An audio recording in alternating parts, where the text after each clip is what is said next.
friends, welcome to my Rakshita channel. இன்னைக்கு நம்ம சேனல்ல என்ன பார்க்க போறோம்னா எங்க வில்லேஜ் ஸ்டைல்ல மீன் குழம்பு எப்படி செய்யறதுன்னு தான் பார்க்க போறோம். நான் வந்து அதுக்கு மடவு மீன் வாங்கி இருக்கேன். இது மடவு மீன் தான் சொல்லுவோம் நாங்க. நான் 1/2 கிலோ வாங்கி இருக்கேன். இப்போ அதுக்கு தேவையான பொருட்கள் என்னென்னன்னு பார்க்கலாம் வாங்க. நான் வந்து ஒரு பெரிய எலுமிச்சை சைஸ் அளவுக்கு புளி எடுத்து அதோட உப்பும் சேர்த்து நல்லா ஊற வச்சு கரைச்சி இதில் எடுத்து வச்சிருக்கேன். இதுலயே வந்து நான் வீட்டில் அரைச்ச குழம்பு மிளகாத்தூளும் சேர்த்து கரைச்சி வச்சிருக்கேன். இப்போ 2 மீடியம் சைஸ் வெங்காயம், 2 மீடியம் சைஸ் தக்காளி, கொஞ்சமாக கொத்தமல்லி, கொஞ்சமாக கருவேப்பிலை எடுத்துருக்கேன். வாங்க இப்போ எப்படி செய்யறதுன்னு பார்க்கலாம். நான் வந்து ஒரு பாத்திரத்தில் இப்போ நம்ம அரிஞ்சு வச்ச தக்காளியும் வெங்காயமும் சேர்த்துருக்கேன். நான் வந்து மொத்த வெங்காயத்தையும் சேர்க்கல, தக்காளி மட்டும் ஃபுல்லாக சேர்த்துட்டேன். பாதி வெங்காயம் எடுத்து வச்சுருக்கேன். இது வந்து நம்ம தாளிப்பு கொடுப்போம். இப்போ இதை வந்து நம்ம கை வச்சு நல்லா கரைச்சிக்கணும். உங்களால் எவ்வளோ முடியுமோ அவ்வளோ கரைச்சிக்கோங்க. நான் கரைச்சிட்டு காட்டுறேன்.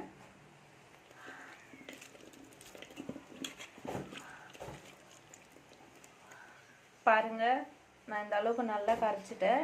இப்போ நம்ம எடுத்து வச்சிருக்க மிளகாய் புளி கரைசலை இதோட சேர்த்துக்கலாம்.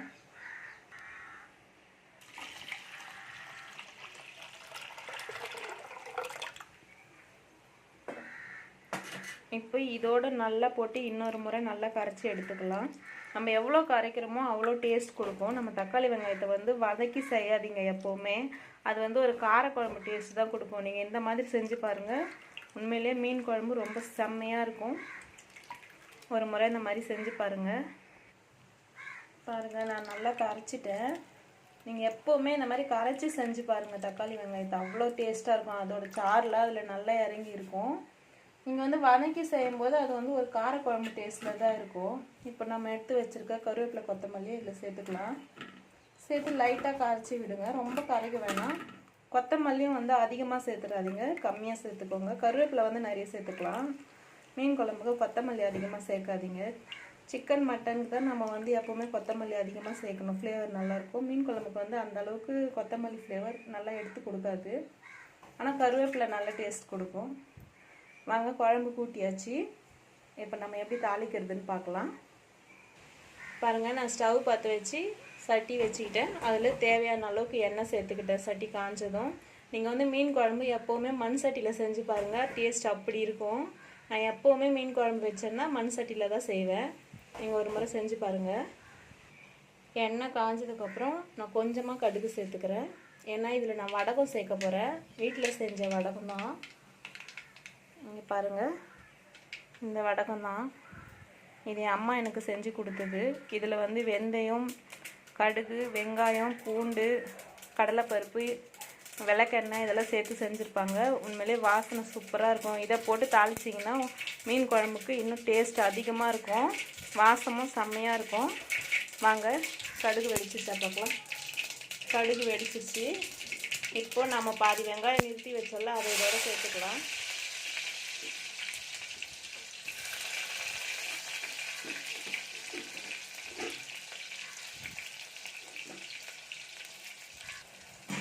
வெங்காயம் சேர்த்து ஒரு முறை இப்படி கலந்து விட்டுக்கலாம். அந்த வடகத்துலேயே வெந்தயம், சீரகம், சோம்பு எல்லாமே இருக்கிறதுனால நம்ம வெந்தயம் எல்லாம் தனியாக சேர்க்கணுன்னு அவசியம் இல்லை. நீங்கள் வடகம் சேர்க்கலைன்னா மட்டும் அதில் கொஞ்சமாக வெந்தயம் சேர்த்துக்கோங்க. நம்ம சேர்த்துருக்க வெங்காயம் வந்து நல்லா ப்ரௌன் கலரில் வரணும். அது வரைக்கும் நல்லா இது வேகணும், அதாவது வறுபடணும்.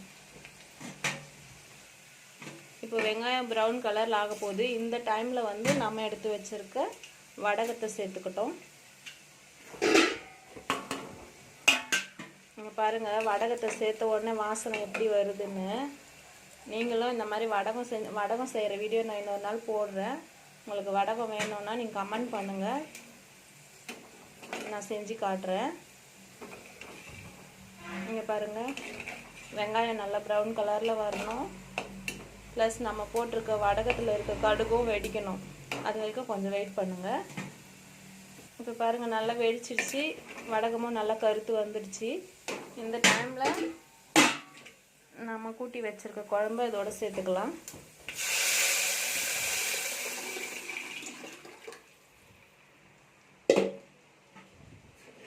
பாருங்கள் எப்படி இருக்குன்னு. இப்போ இப்போது தட்டு போட்டு க்ளோஸ் பண்ணிடலாம்.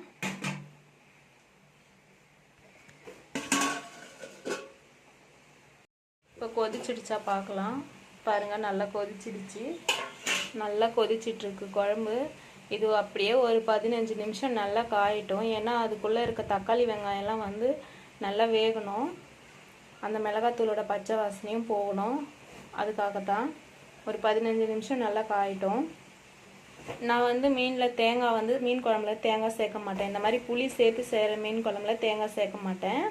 புளி சேர்க்காம மீன் குழம்பு செய்வேன். அதில் வந்து நான் தேங்காய், பச்சை மிளகாய், இஞ்சி பூண்டு பேஸ்ட்லாம் சேர்த்து செய்வேன். அது நல்லாயிருக்கும், எங்களுக்கு ரொம்ப பிடிக்கும். இந்த மாதிரி புளி சேர்த்த மீன் குழம்புல வந்து எப்பவுமே தேங்காய் சேர்க்காதீங்க. அது மீன் குழம்போட ஃப்ளேவரையே கெடுத்துடும். நீங்கள் இந்த மாதிரி ட்ரை பண்ணி பாருங்கள். ரெண்டாவது, எப்பவுமே நீங்கள் தேங்காய் சேர்க்காம இப்படி தான் செய்வீங்க. இன்னொன்று, காய்கறி சேர்க்குறாங்க நிறைய பேர். காய்கறியும் வந்து சில மீன்களில் மட்டும்தான் சேர்ப்பாங்க. இது மாதிரி எல்லா மீன்லையும் சேர்க்க மாட்டாங்க. மாங்காய் வந்து சேர்த்துக்கலாம். எந்த மீன் குழம்புக்கு வேணாலும் மாங்காய் சேர்த்துக்கலாம், டேஸ்ட்டாக இருக்கும். இப்போ என்கிட்ட மாங்காய் இல்லை, அதனால் நான் சேர்க்கல. நீங்கள் இருந்தால் நல்ல புளிப்பான மாங்காவாக இருந்தால் சேர்த்துக்கோங்க. இப்போ பாருங்கள், நல்லா 15 நிமிஷம் குழம்பு நல்லா கொதிச்சிட்டு இருக்குது. இப்போ அதோட மசாலா வாசனை எல்லாம் போயிடுச்சு, பச்சை வாசனை எல்லாம். இப்போ நம்ம மீன் சேர்த்துக்கலாம். இந்த மடவு மீன்லேயே ரொம்ப டேஸ்டான ஒரு பார்ட்னா அது இந்த தலை தாங்க. இந்த தலை தான் என்னோடய ஃபேவரட்டும் கூட. இது அவ்வளோ டேஸ்ட் இருக்கும். இந்த மீன் ஒரு முறை வாங்கி பாருங்கள். ஒன் ஆஃப் த பெஸ்ட்டு மீனில் இதுவும் ஒன்று. ஒரு முறை வாங்கி நான் செஞ்ச மாதிரி செஞ்சு பாருங்கள், அவ்வளோ டேஸ்ட்டாக இருக்கும். எப்பவுமே நீங்கள் இனிமேல் அப்படி தான் செஞ்சு பார்ப்பீங்க. இப்போ மீனை சேர்த்தாச்சு. இது ஒரு 7 நிமிஷம் நல்லா வேகட்டும். மீன் சேர்த்ததுக்கப்புறம் நம்ம வந்து சிம்மில் தான் வைக்கணும். ஏன்னா சட்டிங்கிறதுனால மீன் அடி பிடிச்சிரும். ஸோ நீங்கள் சிம்மில் வச்சுக்கோங்க. அதுக்கப்புறம் மீனை வந்து லைட்டாக இந்த மாதிரி குழம்பு வந்து இப்படி கலக்கி விடுங்க. ஏன்னா அடி பிடிக்காமல் இருக்கணும். மீனை உடச்சிடாதீங்க. லைட்டாக இப்படி கரண்டி வச்சு கலக்கி விடுங்க. மீன் வேகிற வரைக்கும் வெயிட் பண்ணலாம். இப்போ பாருங்கள், மீன் சேர்த்து 7 நிமிஷமாக நல்லா வெந்துடுச்சு. இங்கே பாருங்கள் எப்படி இருக்குன்னு மீன்லாம். ரொம்ப நேரம் காய வைக்காதீங்க. மீன் சேர்த்ததுக்கப்புறமா மீன் உடஞ்சிரும். குழம்பு நல்லா காஞ்சிடுச்சு. இப்போது ஸ்டவ் ஆஃப் பண்ணிவிடுங்க.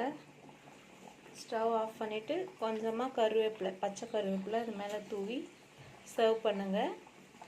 உண்மையிலே சூப்பரான சுவையான மீன் குழம்பு ரெடி ஆயிடுச்சுங்க. நீங்களும் ஒரு முறை ட்ரை பண்ணி பாருங்கள். உங்களுக்கு பிடிச்சா கமெண்ட் பண்ணுங்கள், ஷேர் பண்ணுங்கள், லைக் பண்ணுங்கள், சப்ஸ்கிரைப் பண்ணுங்கள். Thank you friends.